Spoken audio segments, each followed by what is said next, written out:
Morning everyone, মোৰ অন্য এটি মিনি ব্লগলৈ আপোনালোক সকলোকে স্বাগতম জনাইছোঁ।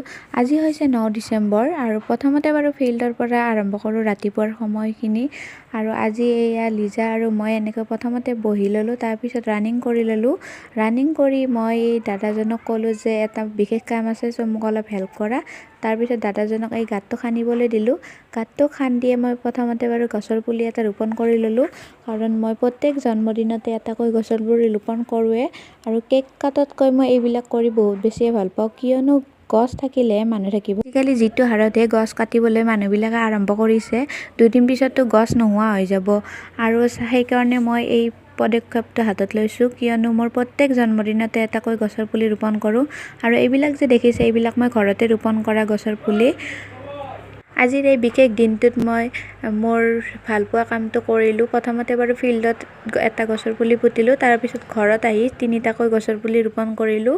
আৰু মই গছৰ পুলি পুতি বহুত বেছিয়ে ভাল পাওঁ। আৰু আজি পিছে মিনি ব্লগটো ইমানতে এৰিছোঁ। বাই, পাৰিলে আপোনালোকেও